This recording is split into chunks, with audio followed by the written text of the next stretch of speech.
I've been diving into the lore of the Half-Life universe for a little bit now, and no matter if it's some head-humping crab demon or an alien with a god complex, there's always some sort of danger lurking around every corner. Regardless of the danger, a lot of your inner Sigma Alpha chads start to come out and think that you can just go in to this whole thing with your genitals in one hand and a boomstick in the other. Don't worry, I'll do another lore video next week, but this week I want to do something new. I want us to sit down, analyze some statistics, and come to the conclusion that you're probably not going to survive. Sorry.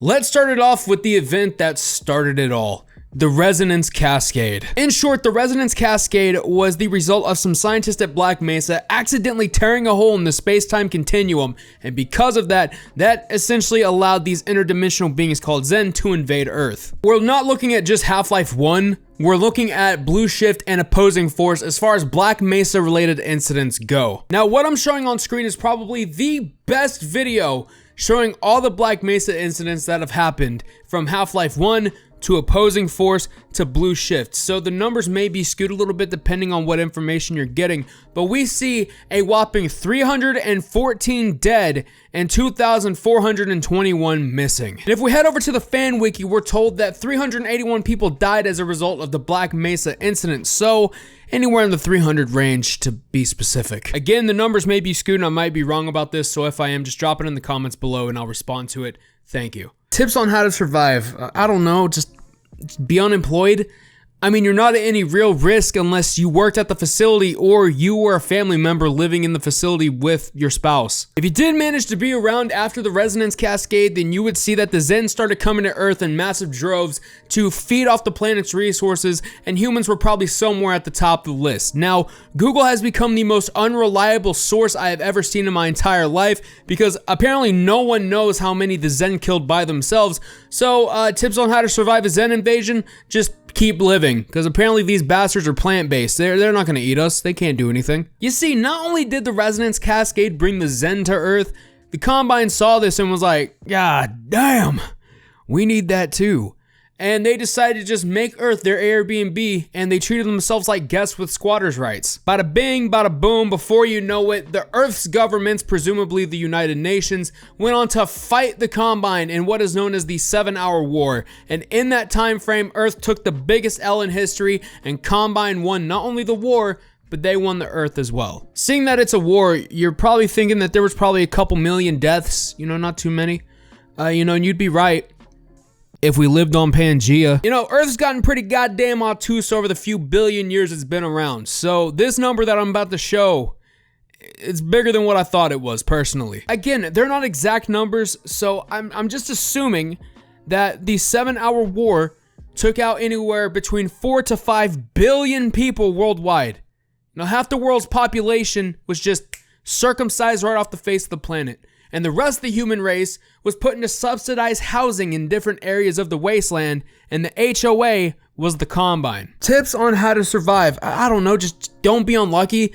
I mean, between the Volkswagen-sized grasshoppers with a bad attitude and these super soldiers with a god complex, you have a better chance of being told that you're loved by your crush tonight than survive this goddamn war. But let's just say your Sigma luck carried you through the 7-Hour War, okay? You're one of the 4 billion people left on Earth.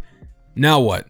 Well, like all good things, they must include zombies. You can rest assured that zombies always find a way to be the downfall of society. Again, Google is the most unreliable source in history, so we're going to just go off some basic zombie trivia. And thanks to Forbes, apparently 88 out of every 10,000 survivors get turned into a zombie. I don't know where they get that number, nor do I think I want to find out how they got that number. That means a whopping 0.8% out of every 10,000 survivors will become zombies. Cool. Now we take that 0.8 and we multiply it by 4.5, keep it somewhere in the middle, and we get 36 million. So then we take that 36 million, subtract it from the number that we originally had, and we're sitting comfortably at about 3.6 to 4.7 billion people left on Earth. I know that may still be a pretty big number, and you know, we could try to recoup the losses that Earth has sustained over these past 3 events. But again, just 3 events that managed to wipe out half the world's population with ease. Maybe you can understand the magnitude a little better if I said it this way. Imagine Thanos, right? You know how whenever he snaps his fingers on the Infinity Gauntlet, half the world's population disappears, right? Well, in this case, an Infinity Gauntlet and finger snapping isn't what caused this. It's a Thanos-sized cheek clapping that wiped out half the world's population. So, the big question, will you survive in the Half-Life universe? Maybe. It's a toss of the coin, a flick of the switch, another 2-sided reference. If anyone can think of any, just put them in the comments below. I ran out of ideas writing the script for this. Probably not the most exciting outcome that you could have expected. I mean, I was expecting like a 1% outcome. That would have made for a better video. But I think it's really just to highlight how catastrophic these events truly were. The least harmful, obviously, and in my opinion, being the resonance cascade. And it wasn't the cascade itself that was the most harmful. It was the Zen, because again, I couldn't find anything. They probably had their fair share of humans that they ate. I couldn't find any. And of course, the one that I shouldn't even have to explain being the most impactful was the big kahuna, the 7-hour war. Thank you all so much for watching the video. I hope you all enjoyed this new style of content. And if not, what? Did you think I was gonna say it was okay? Because it's not. My ass over here getting carpal tunnel and shit for y'all. For real though, I'll be back next week with a new lore video, so if you want to be notified about that, which I think you do, you don't want to miss it, make sure that you like this video, sub to the channel, and tap the bell to all, or else YouTube won't tell you shit, okay? They're gatekeepers. They don't want you to know about this channel. But until then, I'm going to go see if I can survive some of the most cataclysmic events, because I'm 50% skill and 50% issue. Later!